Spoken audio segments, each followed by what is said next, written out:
I was the quiet kid at the loud table.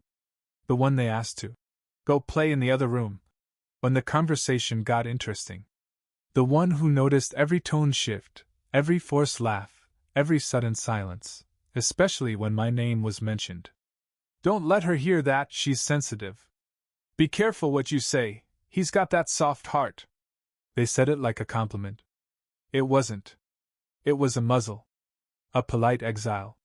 By the time I was 10, I understood there were two families in my family, the ones who knew things, and the ones who weren't allowed to.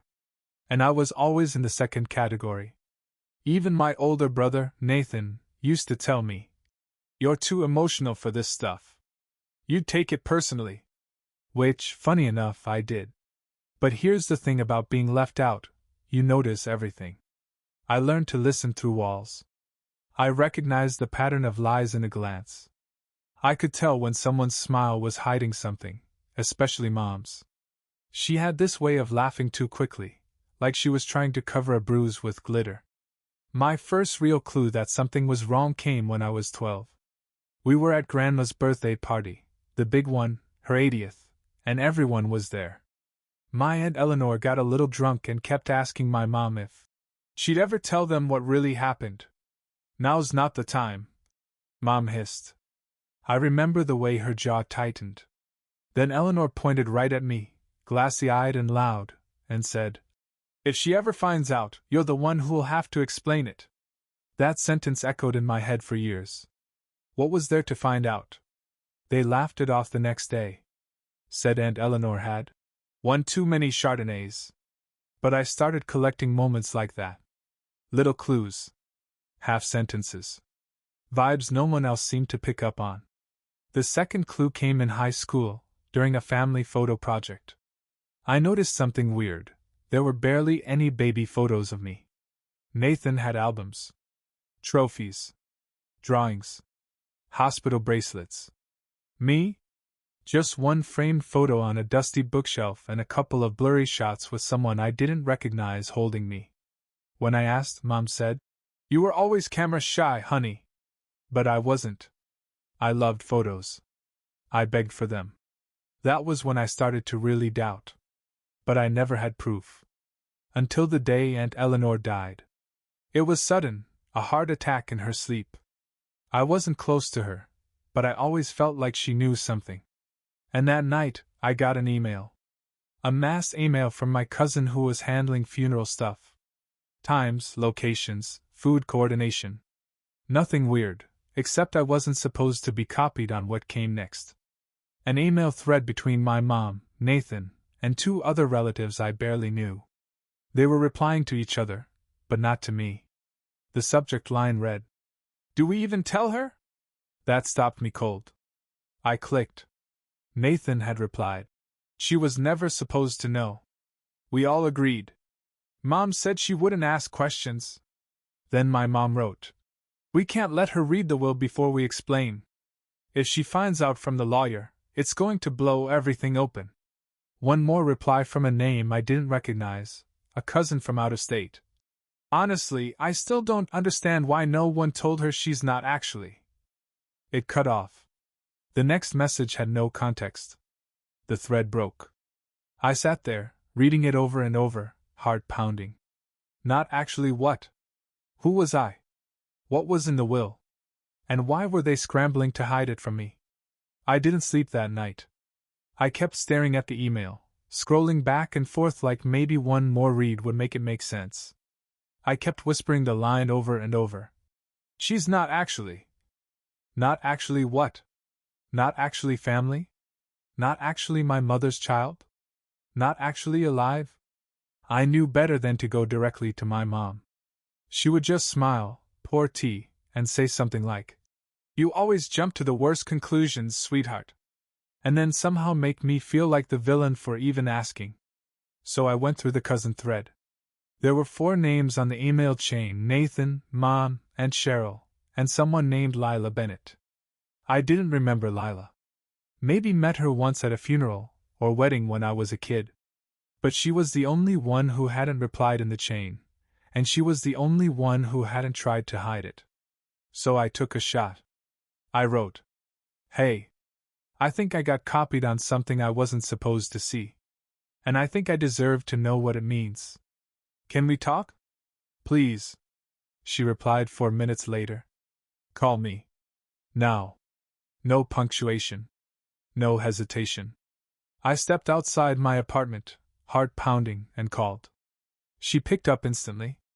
You read the thread? She asked, voice tight. Yeah. A pause.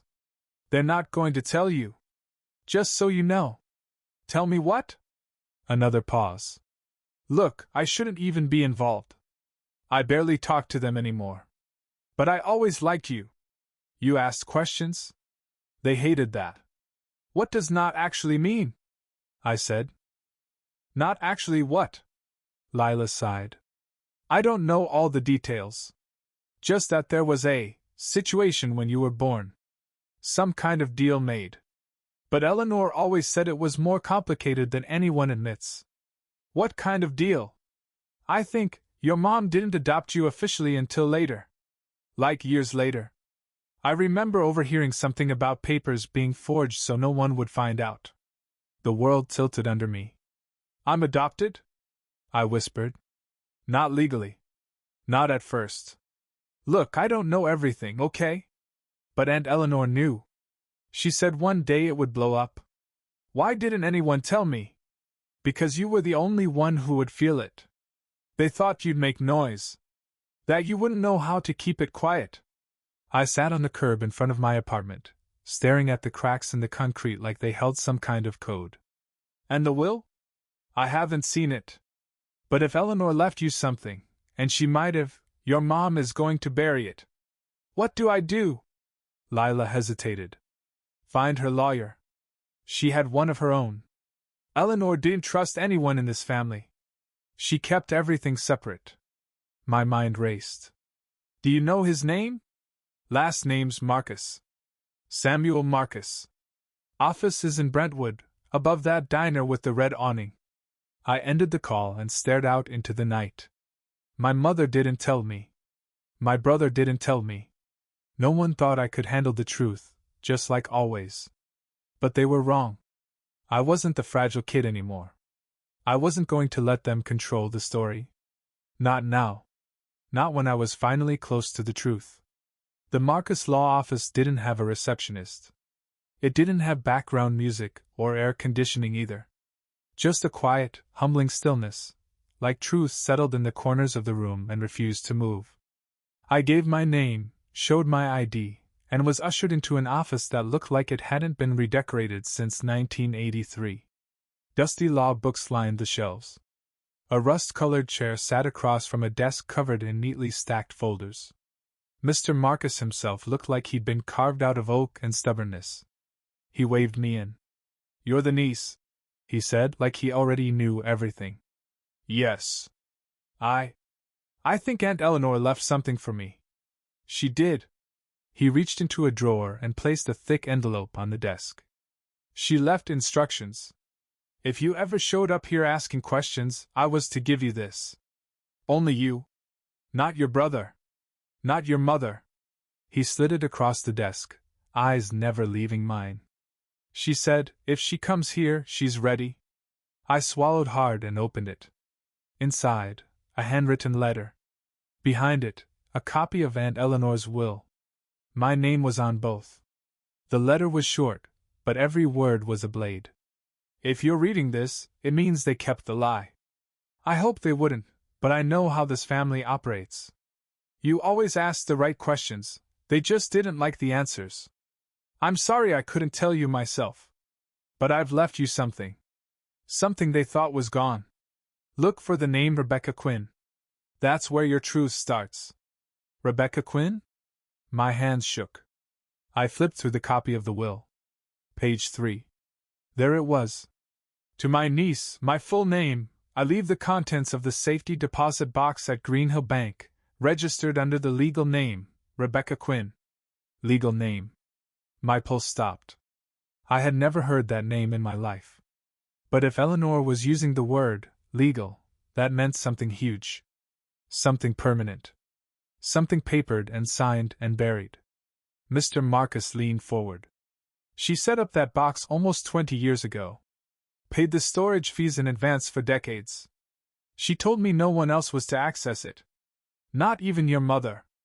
Who is Rebecca Quinn? I asked, voice barely above a whisper.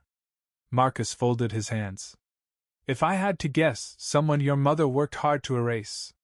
The words felt like acid in my mouth. And the box? Greenhill Bank. Downtown. Ask for Manager Patel, he'll know. But be careful. The moment your mother finds out you've read this. He tapped the envelope. She'll come running. I nodded numbly, stood up to leave, but hesitated. Why would Eleanor go through all this? Why keep it secret? He looked me dead in the eye. Because someone took something from you before you were old enough to understand. Eleanor couldn't stop it. But she could make sure it didn't stay buried. I walked out of that office with the envelope clutched to my chest, like it might disappear if I blinked. I didn't notice the missed calls until I was halfway home. Mom, 3 missed calls. Nathan, 1 voicemail. Then a text from my mother. Did you go to Eleanor's lawyer? And then from Nathan. Call me. Now. You're making this worse. I didn't reply. Let them panic. Let them feel what it's like to have someone else pull the strings. I had spent my entire life on the outside of every locked door in this family. Now I held the keys. And I was about to open the one door they never wanted me to find. Greenhill Bank didn't look like a place that held secrets. It was clean. Bright.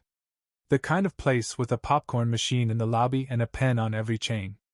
But when I walked in and asked for Manager Patel, the teller gave me a look like I'd just asked for the basement key in a horror movie. Patel came out a few minutes later. Thin, polite, glasses too big for his face. He led me down a hallway, then behind a steel door that hissed open with a fingerprint scanner and a key. He handed me a small, velvet-lined box and said, "Take your time. I'll be right outside." I sat in the vault alone. The box wasn't locked, just sealed with Eleanor's neat handwriting on a strip of tape. For my full name, no one else. Inside were 2 envelopes and a flash drive. I opened the thicker envelope first. Inside, a birth certificate. I froze. Name, Rebecca Quinn. Date of birth, my birth date. Place, St. Catherine's Hospital, Dover, Maine. Mother, Cassandra Quinn. Father blank. I stared at it, heart hammering. The name. The date. The city I had never been told I was born in. My mother wasn't who she said she was. I tore into the second envelope. Inside, court documents. Temporary guardianship forms. A letter from a child services caseworker, dated when I was 4 years old. They read like a script from someone else's life, except it was mine. Cassandra Quinn was my biological mother. She had a breakdown. Was deemed unfit at the time. My aunt, my now mother, stepped in to take care of things temporarily. Except, the adoption was never finalized. Not legally. Not cleanly. Instead, everything was slowly, quietly erased. My name changed. My record sealed. And no one ever told me. I sat there in the silence of the vault, surrounded by decades of omission. I didn't feel betrayed. I felt stolen. The door opened behind me. "Don't touch anything else," my mother said. She was standing there, breath short, hands clenched. I don't know how she found me so fast, but somehow, she always knew when control was slipping. "You weren't supposed to see that," she said. Her voice wasn't soft anymore. It was tight. Angry. "You mean the truth? It was complicated. We were trying to protect you." "Protect me from what?" "Who I am." She took a step forward. "Your mother, Cassandra, she was unstable. She left you alone. I saved you." "No," I said, holding the papers to my chest. "You hid me. That's not the same thing." She flinched like I'd hit her. "I gave you everything," she said, voice cracking. "A house. A school. A family. And you never told me it was borrowed." We stared at each other. For once, the silence wasn't mine. She finally spoke. If you go public with this, you'll destroy the whole family. I nodded slowly. Then maybe it deserves to be destroyed. I couldn't stop staring at her name. Cassandra Quinn. It sounded too elegant to be tragic. Too soft to be the name of a woman I'd been told never existed. After I left the bank, I laid everything out on my kitchen table. The birth certificate. The court documents. The sealed CPS records with redacted names and blurred timelines.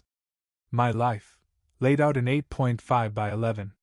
And not a single word of it matched the version my mother had fed me for decades. Eleanor hadn't just left me the truth. She'd left me proof. And it burned. For 3 days I chased Cassandra through digital breadcrumbs. A few old mentions in archived court listings.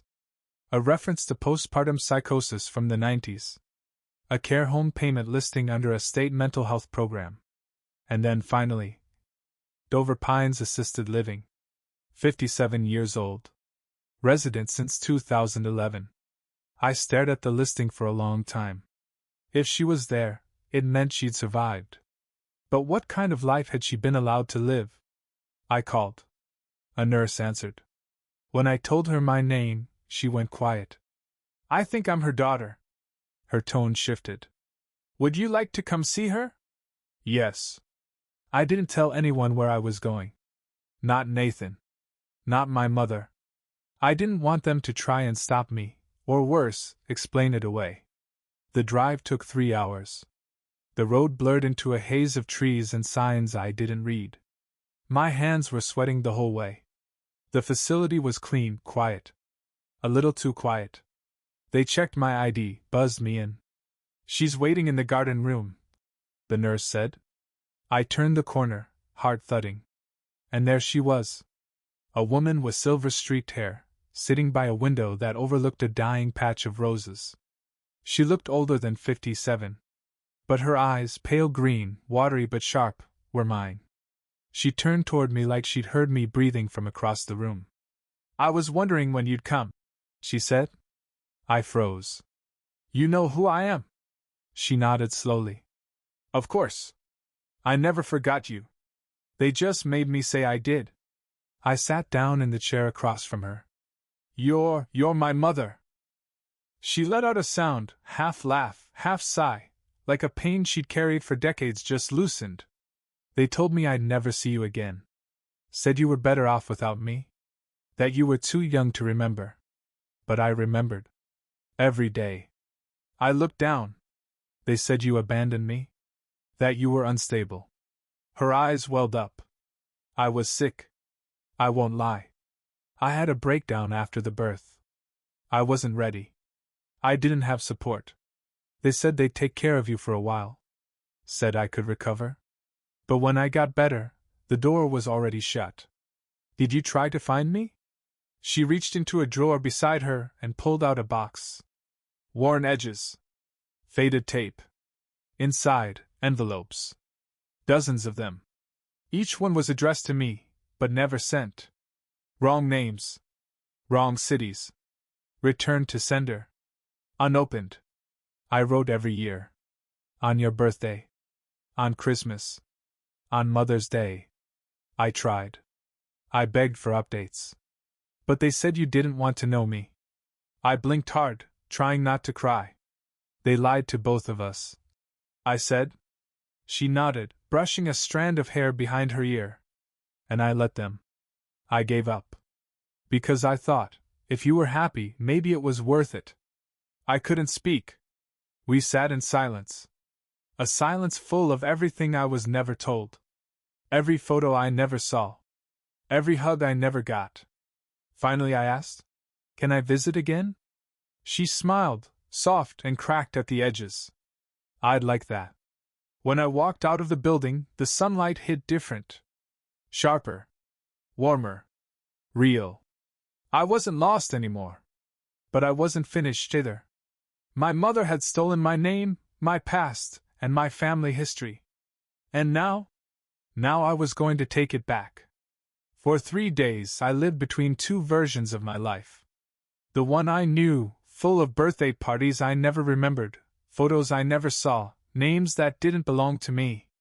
And the one Cassandra gave me, handwritten letters, stories, a lullaby she swore I used to hum in my sleep.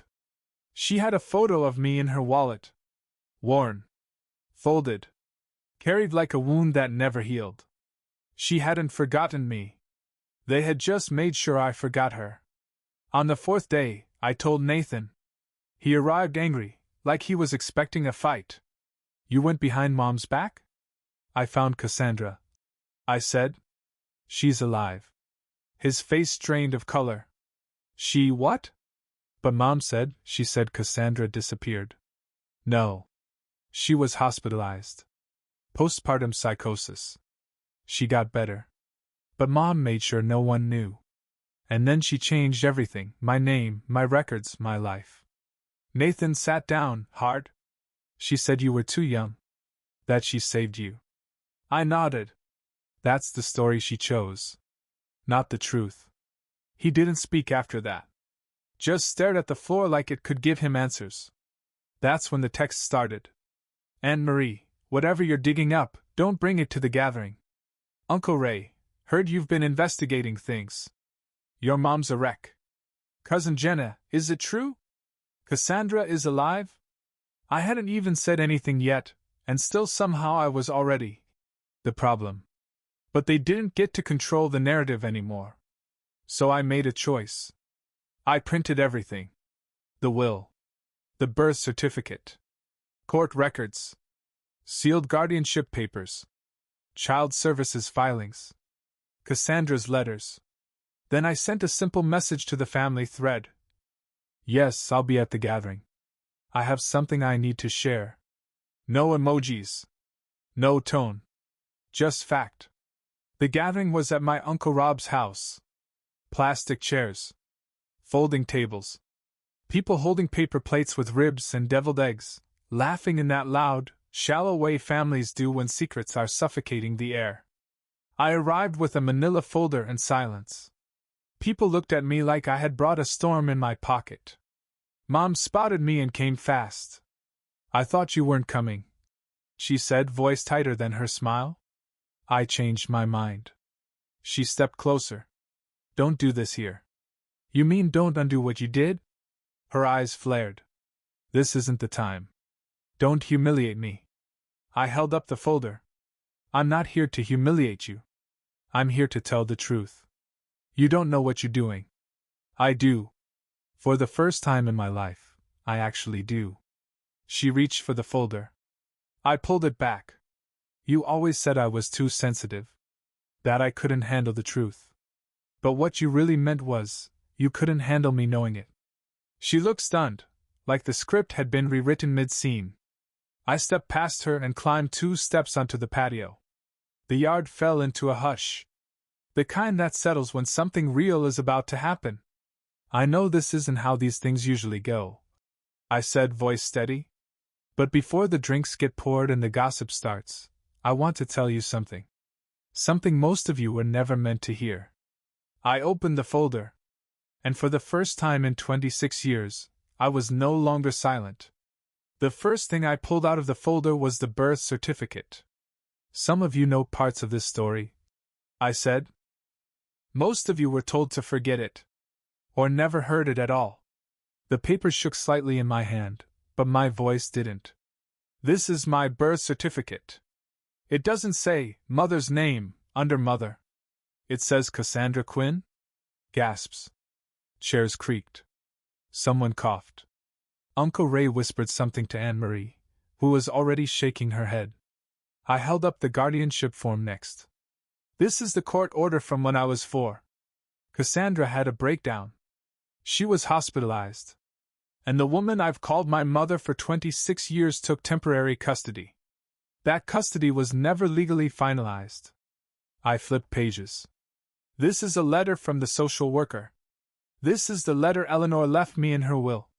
This is a photo of the box that sat in her bank account for 20 years, because she knew one day I would need to see it. My mother stood now. Stop this, she said. I turned to her. You had 26 years to tell the truth. I get 10 minutes. Her mouth opened. Then closed.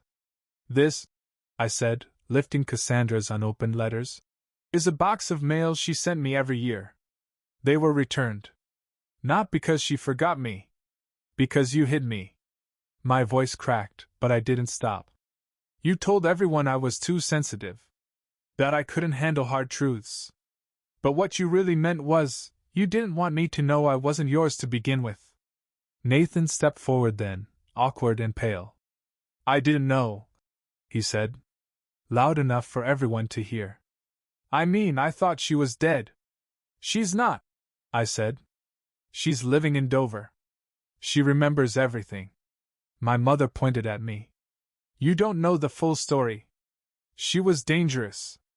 Unstable. I did what I had to do. You didn't just protect me, I said. You claimed me. She's lying, my mother snapped to the crowd. You've all seen how dramatic she can be. Eleanor twisted her. Cassandra's sick. A hand went up in the back of the yard. Jenna. Wait, did you say Cassandra's alive? I nodded. She never stopped looking for me. Mom's face turned cold. This is emotional manipulation. You don't get it. You weren't there. Neither were you, I said.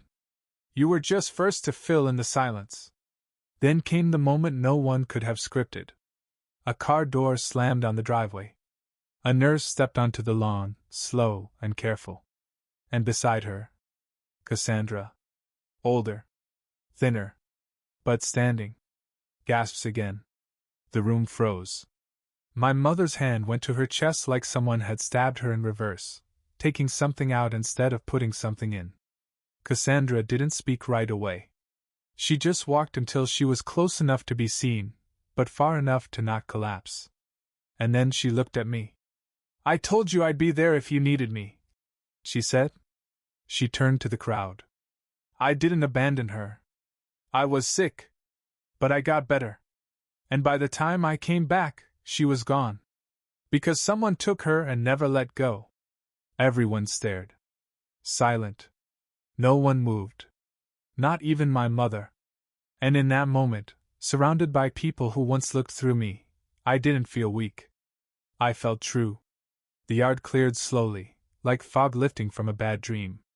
The cousins left first, whispering to their parents, wide-eyed and unsure of what they'd just witnessed. The uncles stayed long enough to pretend they weren't choosing sides, and the aunts gave me half-smiles that said, I always knew something wasn't right, even though none of them had ever asked. And my mother? She stood on the patio the whole time, unmoving. Watching. Like if she didn't speak, the world might stay how she left it. But the world had already changed. Cassandra sat beside me on a wooden bench under a crooked umbrella. She looked tired but steady. Real. Not the ghost I'd imagined all these years, a blurry figure I thought I'd conjured from grief or gaps in memory. She was here. And I wasn't asking questions anymore. I was just being. She turned to me. I never imagined I'd be sitting in this backyard again. I looked around. You ever notice how everyone in this family talks around the truth like it's a hole in the ground? She smiled. And they hope if they don't step in it, it isn't real. We sat for a while in silence. It wasn't awkward, it was earned. She reached into her purse and pulled out a photo. It was us, her, holding me in front of a hospital fountain. She looked terrified and proud all at once. I kept this, she said. Even when they said you were gone. Even when I wasn't allowed to write. My chest ached. I don't know how to make up for lost time, I whispered. You don't have to, she said. We start where we are. She left with the nurse an hour later. And for once, when I watched someone leave, I didn't feel abandoned. I felt anchored. That's when my mother finally came over. Her heels tapped lightly on the wood. Her eyes were red, her arms crossed. I wasn't trying to hurt you, she said quietly. You were so small. And I was scared. She was unstable, and I didn't know what else to do. You didn't have to lie for 26 years. I said. You think it was easy? Raising you? Watching you look for someone else and knowing I'd never be enough? I stood up slowly. You weren't supposed to be enough. You were supposed to be honest. She blinked. I loved you, she said. I still do. I know, I said. But love isn't ownership. She opened her mouth, closed it, then whispered, Do you hate me? I shook my head. No. I just don't need you to finish this story for me anymore. Her tears fell, finally. But I didn't comfort her. She turned and left, not slammed, not screamed, just faded out of the moment like she always did when the truth got loud. That night, I filled out the name change application. Not to Quinn. Not to the one they gave me either. Something new. Something mine. And on the line that asked for a reason, I didn't write anything fancy. Just 5 words. To reclaim what was stolen. They said I was too sensitive to know the truth. But I wasn't. I just had to live long enough to tell it myself.